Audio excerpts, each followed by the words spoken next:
ನಮಸ್ಕಾರ ಸ್ನೇಹಿತರೆ, ಇದೀಗ ತಾನೇ ಬಂದಿರುವ ಮುಖ್ಯವಾದ ಮಾಹಿತಿ.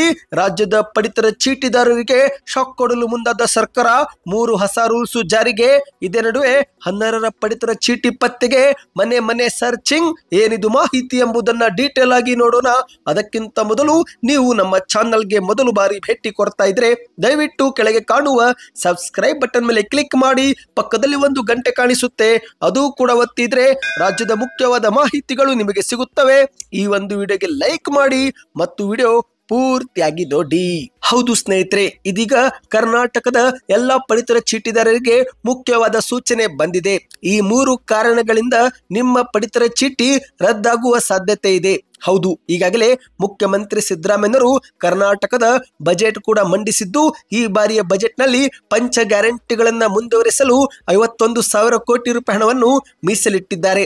ನಿಮಗೆಲ್ಲರಿಗೂ ಗೊತ್ತಿರುವ ಹಾಗೆ ಈಗ ರಾಜ್ಯ ಸರ್ಕಾರ ಅನ್ನಭಾಗ್ಯ ಯೋಜನೆಯಲ್ಲಿ ದೊಡ್ಡ ಬದಲಾವಣೆ ಮಾಡಿದೆ. ವಿಧಾನಸಭಾ ಚುನಾವಣೆ ಪೂರ್ವ ಘೋಷಣೆ ಮಾಡಿದಂತೆ 10 ಕೆಜಿ ಪಡಿತರ ವಿತರಣೆಗೆ ರಾಜ್ಯ ಸರ್ಕಾರ ನಿರ್ಧಾರ ಕೈಗೊಂಡಿದೆ. ಈ ಒಂದು ಹಿಂದೆ ಅಕ್ಕಿ ಹೊಂದಿಸಲಾಗದ ಪರಿಣಾಮ 5 ಕೆಜಿ ಅಕ್ಕಿ ಬದಲಿಗೆ ಹಣವನ್ನ ಜಮಾ ಮಾಡಲಾಗುತ್ತಿತ್ತು. ಆದರೆ ಇನ್ನು ಮುಂದೆ 10 ಕೆಜಿ ಅಕ್ಕಿ ವಿತರಣೆಗೆ ರಾಜ್ಯ ಸರ್ಕಾರ ಮುಂದಾಗಿದೆ.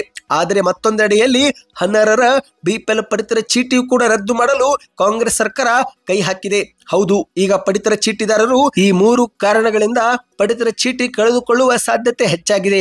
ಮೊದಲನೇದಾಗಿ KYC ಮಾಡದೆ ಕೊಂಡಿರುವವರು. ಹೌದು ಗೆಳೆಯರೆ, ನ್ಯಾಯಬೆಲೆ ಅಂಗಡಿಗೆ ಭೇಟಿ ಕೊಟ್ಟು ಕುಟುಂಬದ ಸಮೇತ ಪ್ರತಿ ಸದಸ್ಯರು ಬೆರಳಚ್ಚು ಕೊಟ್ಟು KYC ಪ್ರಕ್ರಿಯೆ ಪೂರ್ತಿ ಮಾಡಿಕೊಳ್ಳಬೇಕು. ಒಂದು ವೇಳೆ KYC ಮಾಡಿಕೊಂಡಿಲ್ಲವೆಂದರೆ ನಿಮ್ಮ ಬಿಪಿಎಲ್ ಕಾರ್ಡು ರದ್ದಾಗಲಿದೆ.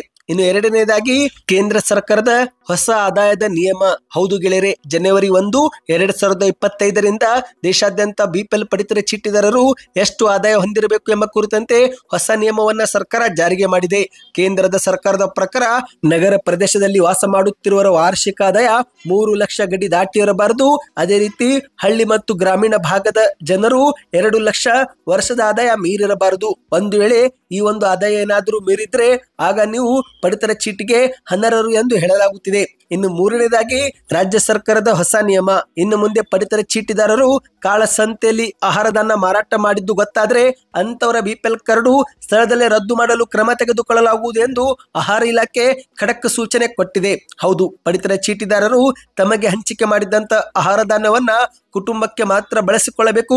ಅದರ ಬದಲು ಹೆಚ್ಚು ಹಣ ಗಳಿಸುವ ದೃಷ್ಟಿಯಿಂದ ಕಾಳಸಂತೆಯಲ್ಲಿ ಮಾರಾಟ ಮಾಡಿದ್ದು ಗೊತ್ತಾದ್ರೆ ಅಂತವರ ಪಡಿತರ ಚೀಟಿ ಸ್ಥಳದಲ್ಲೇ ರದ್ದು ಮಾಡುತ್ತೇವೆ ಎಂದು ಖಡಕ್ ಎಚ್ಚರಿಕೆ ಕೊಟ್ಟಿದ್ದಾರೆ. ಅಷ್ಟು ಮಾತ್ರವಲ್ಲದೆ, ಒಂದು ವೇಳೆ ನಿಮಗೆ ಪಡಿತರ ವಿತರಕರು ಅಂದ್ರೆ ನ್ಯಾಯಬೆಲೆ ಅಂಗಡಿಯವರು ನಿಮಗೇನಾದರೂ ಕಡಿಮೆ ಪ್ರಮಾಣದಲ್ಲಿ ಆಹಾರ ಧಾನ್ಯ ವಿತರಿಸಿದರೆ ಆಗ ನೀವು ದೂರವಾಣಿ ಸಂಖ್ಯೆ ಆಗಿರುವ 1967ಗೆ ಕರೆ ಮಾಡಿ ದೂರು ಸಲ್ಲಿಸಬಹುದು.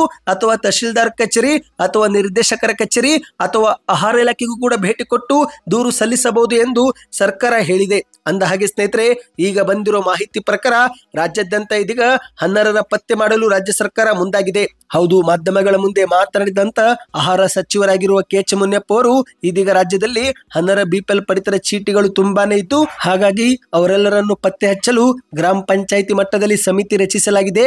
ಆ ಅಧಿಕಾರಿಗಳು ಮನೆ ಮನೆಗೆ ಭೇಟಿ ಕೊಟ್ಟು ಖುದ್ದು ಪರಿಶೀಲಿಸಲಿದ್ದಾರೆ ಎಂದು ಹೇಳಿಕೆಯನ್ನು ಕೊಟ್ಟಿದ್ದಾರೆ. ಸ್ನೇಹಿತರೆ, ಸದ್ಯಕ್ಕೆ ಎಷ್ಟಾಯ್ತು ಈ ಒಂದು ಮಾಹಿತಿ ನಿಮಗೆ ಇಷ್ಟವಾಗಿದ್ರೆ, ನಿಮಗೆ ಏನಾದರೂ ಈ ಒಂದು ಮಾಹಿತಿ ಉತ್ತಮವೆನಿಸಿದ್ರೆ ವಿಡಿಯೋಗೆ ಲೈಕ್ ಮಾಡಿ. ಸ್ನೇಹಿತರೆ, ಹೆಚ್ಚಿನ ಮಾಹಿತಿ ಪಡಿಬೇಕಂದ್ರೆ ಚಾನಲ್ಗೆ ಸಬ್ಸ್ಕ್ರೈಬ್ ಮಾಡಿ. ಈ ಒಂದು ವಿಡಿಯೋಗೆ ಲೈಕ್ ಮಾಡ್ತಾ ಸೂಪರ್ ನ್ಯೂಸ್ ಎಂದು ಕಮೆಂಟ್ ಮಾಡಿ.